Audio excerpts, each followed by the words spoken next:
Huntington welcomes you to the Director's Talk for Common Ground Revisited, featuring Melia Bensussen in conversation with Des Bennett.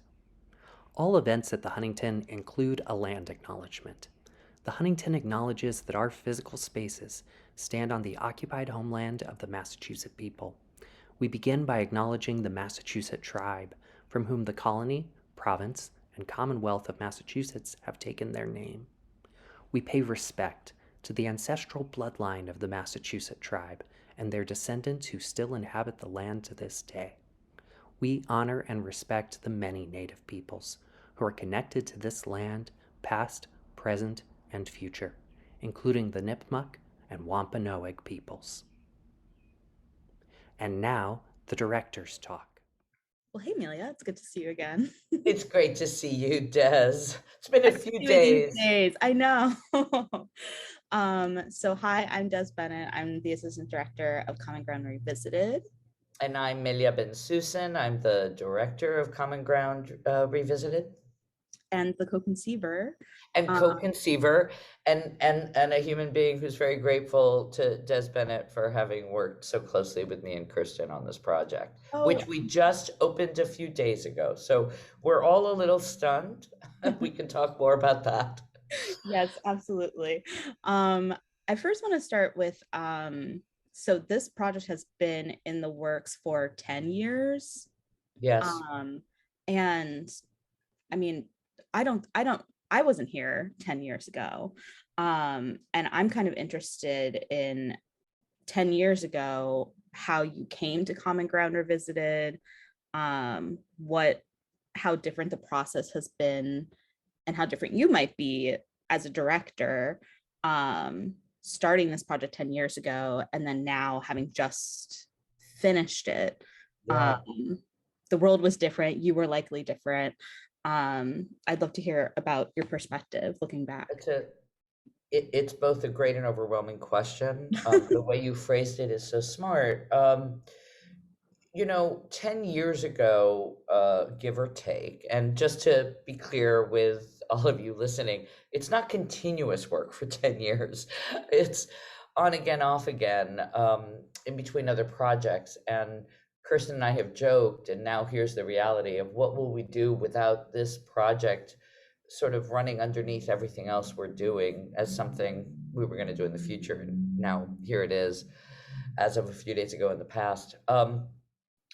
I would say that I was a professor at Emerson College. I was freelancing as a theater director, as I always have, when Rob Orchard, who at that point had just started Arts Emerson at Emerson, gave me the book. And I had read the book when it came out, as everyone in certain circles had read the book in the mid-'80s. So I had remembered it, I had admired it, but my relationship with it was really, was one of great distance between me and the work. So when I first read it, I lived in New York City. I was single, I didn't have kids. So then when Rob gave me the book, I had been in Boston about 10 years. And I was really consumed and excited by what was going on with Arts Emerson and performing arts at Emerson College. So the book seemed a perfect subject for a class I taught at the time called Adaptation, where we took nonfiction texts and themes and turned them into theater pieces with the help of students. So I saw it very much as a treasure trove of voices and stories. There's a line in the piece now about how many stories are in Common Ground. I think that was what first excited me, was the range of perspectives and narratives that existed within this volume. At the same time as I began conversations with Rob about adapting Common Ground with students at Emerson, I was directing a play called The Luck of the Irish that Kirsten Greenwich wrote at the Huntington. And I saw a tremendous overlap in themes and voices between some of the characters and choices in Common Ground and what Kirsten was writing about in Luck of the Irish. So I brought Kirsten into the project at that point really thinking of Emerson as a place to explore whether or not we could engage with common ground on a longer term, more professional basis. So that in a nutshell is the history. When you say how have I changed and how has my relationship to this work changed, I can't imagine being more transformed by a piece of work than I have been by entering the world of common ground. Also, these last 10 years, as one character in Common Ground says, our racial reckoning, Uh-huh. and she puts it in quotes, so just to share that, how the city come, has needed to, has been forced to, in some ways, confront its history on the busing crisis more clearly, the anniversary of the desegregation ordinances and and protocols. So what this book and this process and the collaboration with Kirsten over these years has given me is a sense of having crossed this chasm between me and this work. I feel now inside this work, and inside the city in a way that 10 years ago, all of this was an abstraction. Yeah, that was really beautiful the way you just ended that.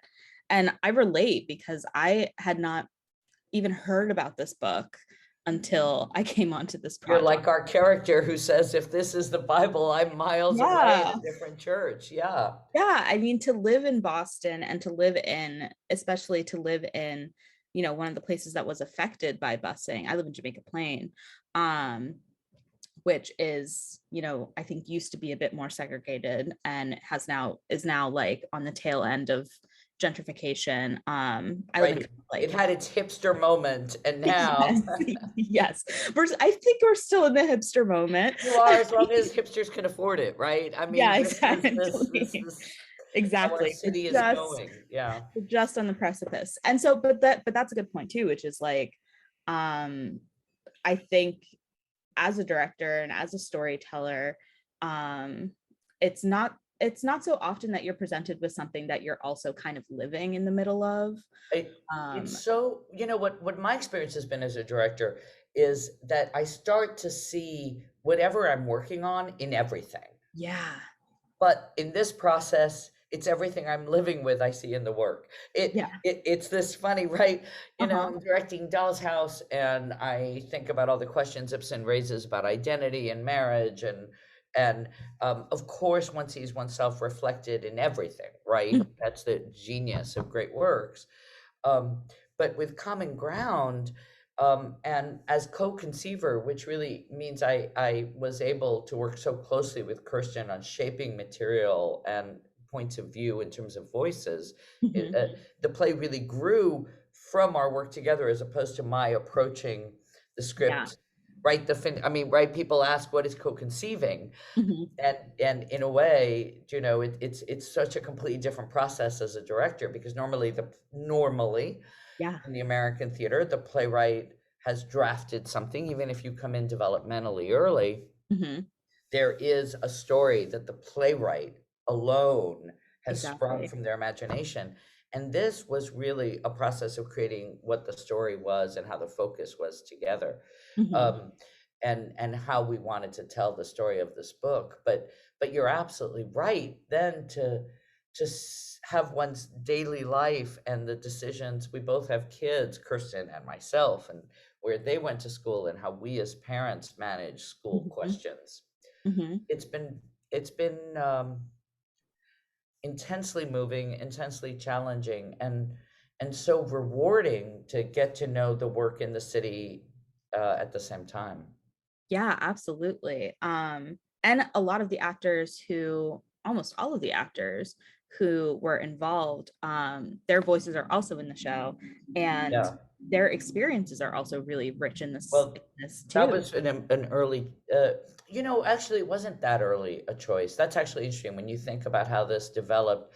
I would say, in part, it really was, because the majority of this cast has been part of our developmental process Mhm, for the last, I would guess, around 3 years. mhm, One person in this cast has been with us since she was a junior in college, so mhm, that's kind of beyond. But the it was during conversations around race and school and Boston and hearing our actors' perspectives Yeah. that we realized, oh, these are the contemporary voices we need to feature. I had always, from when I first read the book or when I first conceived of the project at Emerson, I had imagined it as a three-legged stool, Mhm. that it would be uh, actual language and incidents from the book, other information from that period that hadn't been captured in the book, and Mhm. contemporary voices. And those three elements were part of my original conception of Mhm. how to structure Common Ground, Yeah. Common Ground Revisited. And those three elements were all present in the workshop we did when we first worked with this with students at Emerson. None of the material from that workshop exists in this current piece at Mhm. all. But that idea of how to divide the points of view did Mhm. stay with me. And I shared that with Kirsten. And the two of us together developed, what did that mean? What did those three buckets, three legs of the stool, what did it mean to incorporate those three aspects, and how would they be implemented? And it really was a great moment of discovery for us when we looked around and realized our contemporary voices, unlike when we did it at Emerson, when it was really interviews with folks in the city, Mhm. that we realized we had the voices we needed in the Yeah. room, in Yeah. their narratives. That was a very exciting moment, and that in part really fleshed out during the pandemic, Yeah. ironically. It was through the vehicle of Zoom that we achieved more privacy one-on-one with the actors getting their narratives. And it was also a better use of rehearsal time since we couldn't do staging because of the pandemic.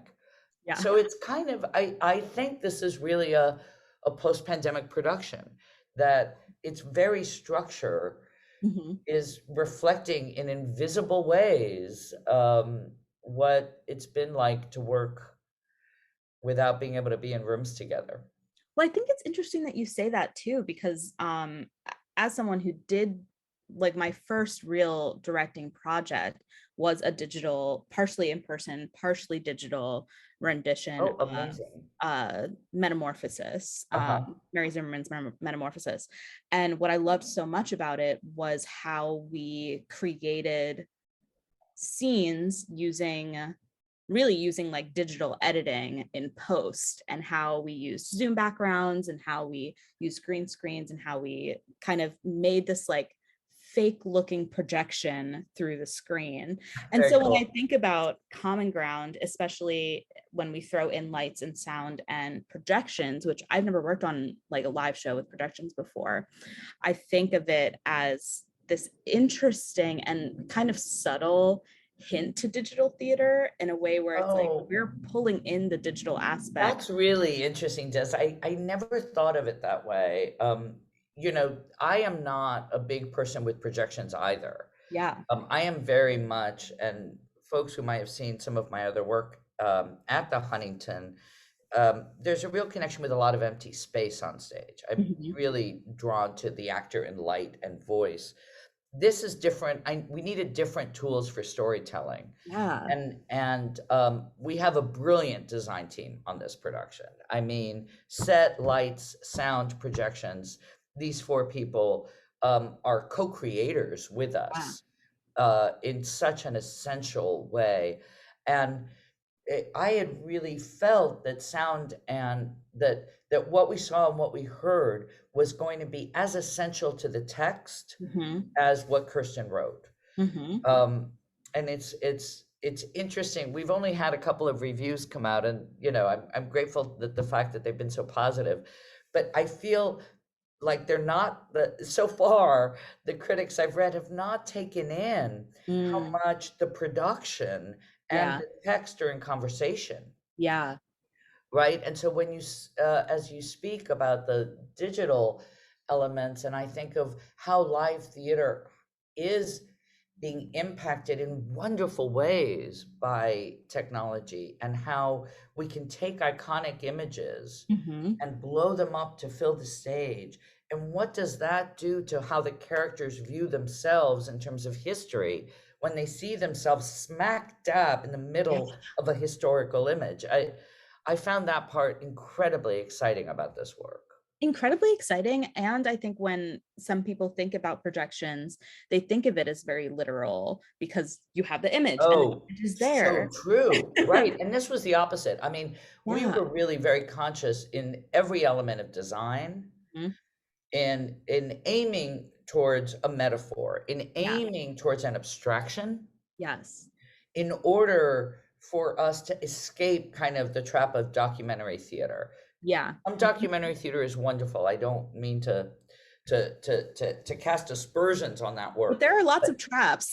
but there are lots of traps, and this wasn't actually, what we were interested. I mean, Kirsten and I were always interested in kind of lifting it up into a different, slightly more abstracted kind of storytelling, Yeah. right? Which again comes back to this three-legged stool, Mhm. because you really could, there's enough in common ground that you could just literally do the book Yeah. and have to edit the shit out of it just to get to 2 hours anyway.